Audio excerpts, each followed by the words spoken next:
Provavelmente você já tenha visto o mapa do mundo como esse, com os seus 195 países reconhecidos, com as suas divisões políticas criadas pelo homem ao longo da história.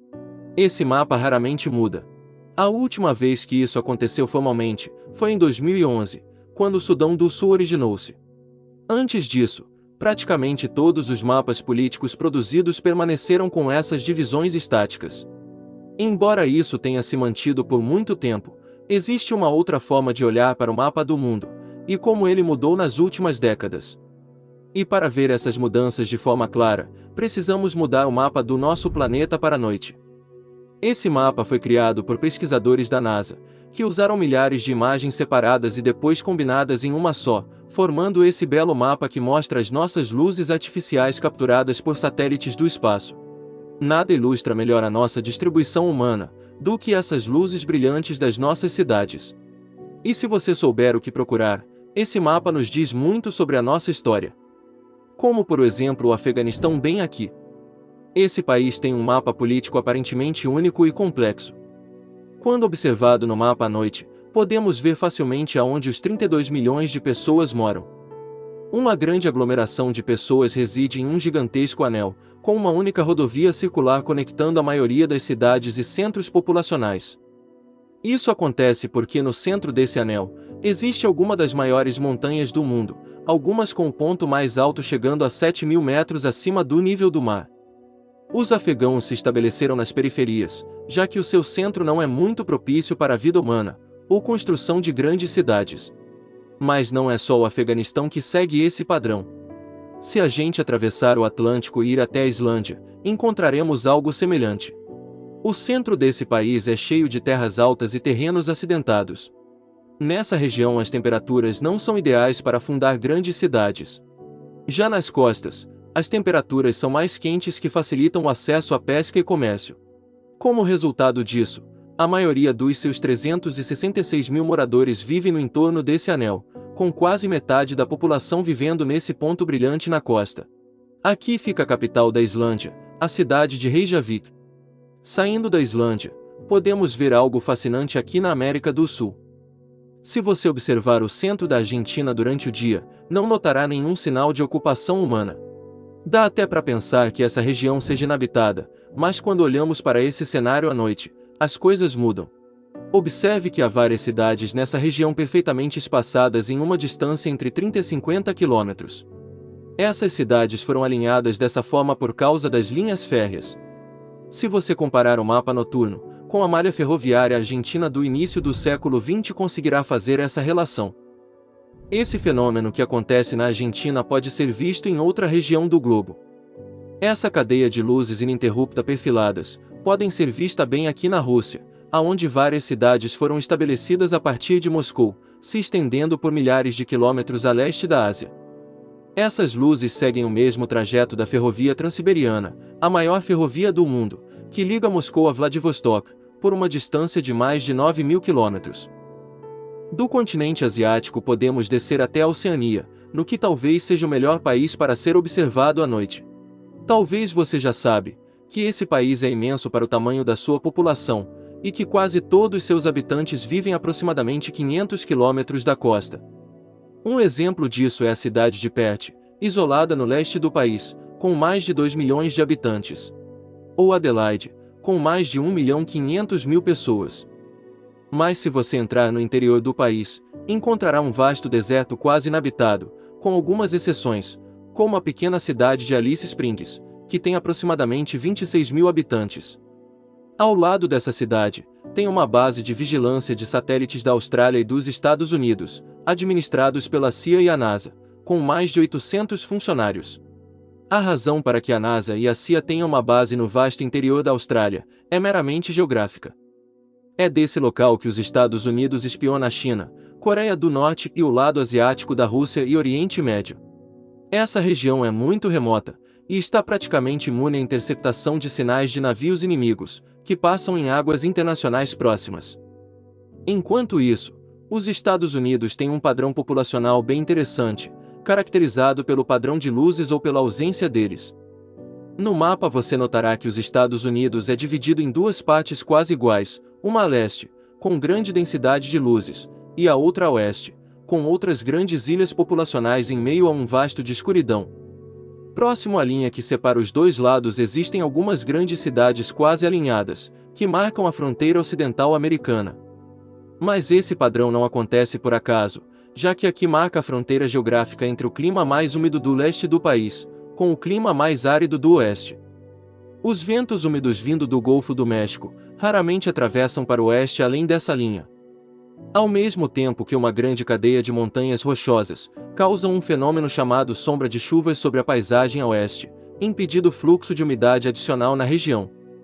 Isso fez com que as terras a leste fossem mais produtivas, enquanto as terras mais a oeste dependessem de mais tecnologias de irrigação. Tal fato tornou a vida no oeste mais difícil e consequentemente menos interessante para viver. Entenda uma coisa: a geografia é o principal fator na hora de ditar o local aonde as pessoas vão morar. Aqui no Egito, você consegue ver facilmente aonde seus habitantes estão morando, já que as luzes das cidades seguem o mesmo trajeto do rio Nilo, o suposto rio mais extenso do mundo. 97 milhões de pessoas vivem a poucos quilômetros de suas margens, sendo um dos locais mais densamente povoados do planeta, fazendo que ele seja facilmente visto do espaço. Esse padrão não é visto só no Egito. Se você observar bem aqui no Paquistão, verá como as luzes das cidades constroem as margens do rio Indo. Assim como o rio Nilo, o rio Indo serviu como centro da civilização por milhares de anos. As planícies férteis da região e as águas desse rio ajudaram os moradores locais a se desenvolver, em detrimento de outras regiões do país, aonde o clima é mais árido. Se você olhar mais para o leste, verá uma outra área só que sem luzes. Na verdade, essa é uma região próxima da fronteira entre a Índia e Paquistão, criado pelos britânicos há mais de 70 anos, em um conturbado processo de divisão. Sem montanhas e rios para marcar a fronteira, os países eram divididos apenas no papel, mapas ou minas terrestres, mas agora ela pode ser vista facilmente do espaço. Para quem não sabe, a Índia e o Paquistão estão em conflito, e provocações são feitas entre os dois países constantemente. A Índia, citando questões de segurança, optou por instalar milhares de quilômetros de holofotes em toda a extensão da fronteira, com o intuito de mantê-la bem iluminada à noite. Mas isso não para por aqui, já que até o ano 2000, só 60% dos indianos tinham acesso à energia elétrica. Em 2012, esse número era de 80%, mas mesmo assim ainda contava com 253 milhões de pessoas na escuridão. Com a eleição do primeiro-ministro Narendra Modi, que fez de seu lema de campanha a ideia de levar energia elétrica a toda a população indiana, esse número melhorou. Em 2016, quando a NASA criou a última edição desse mapa, as luzes do país já tinham algumas pequenas mudanças, já que 125 milhões de novos indianos tinham recebido energia elétrica. Em 2022, com quase 100% da população com acesso a esse avanço, coloca a Índia como um dos países mais brilhantes do planeta. Aqui na África subsaariana, também tem algumas áreas de brilho intenso, como a cidade de Lagos, Nairobi, Joanesburgo e Cidade do Cabo. No geral, a África é muito escura, mas não por falta de moradores, e sim por falta de acesso à energia elétrica. Mais de 600 milhões de africanos não possuem eletricidade em suas casas. Burundi, por exemplo, é o país com menor taxa de acesso à energia elétrica do mundo, a taxa é só de 11%. Já na República Democrática do Congo, 72 milhões de pessoas ainda usam combustíveis sólidos como madeira para aquecimento e iluminação. Esse país é quase invisível do espaço, é como se a gente observasse essa região há centenas de anos atrás. Aqui ficou claro que a ausência de luz não necessariamente representa a ausência de seres humanos, da mesma forma que a presença dela signifique uma grande aglomeração urbana. Um exemplo disso fica bem aqui na Europa, especificamente no Mar do Norte. Todos nós sabemos que no oceano não costuma ter muitas pessoas, mas quando você observa esse mar à noite, notará dezenas de pequenas luzes espalhadas pela superfície. Isso nem de longe são ilhas, ou navios, e sim 170 plataformas de petróleo e gás operadas pela Noruega. Nesse local tem muita queima de combustível acontecendo, e por isso é possível identificar a luz do espaço. Se você considerar isso como um guia, poderá observar no Mar Mediterrâneo Oriental, aonde o Egito e Israel operam algumas plataformas de combustíveis. O mesmo pode ser visto no Mar Cáspio, Observe essa extensa cadeia de luzes que saem a partir da capital do Azerbaijão, a cidade de Baku, onde as primeiras plataformas de petróleo do mundo foram construídas. E claro, não podemos esquecer também do Golfo Pérsico, aonde existe uma grande extração de petróleo e gás. As águas do Golfo Pérsico são iluminadas com mais de 145 plataformas. É nessa região que fica a maior reserva de gás natural já descoberto. Agora vamos sair daqui e viajar até a Península Coreana. A diferença entre a Coreia do Norte e a Coreia do Sul é quase igual à noite e o dia. Apesar de ter 26 milhões de habitantes, a Coreia do Norte é quase toda escura, com uma única exceção a cidade de Pyongyang, a capital do país. A fronteira do norte com a China pode ser vista com padrões em zigue-zague das iluminadas cidades chinesas. Já do outro lado no sul, com a Coreia do Sul, acontece o mesmo, de um lado muita iluminação, e do outro a escuridão. Gostaram do vídeo?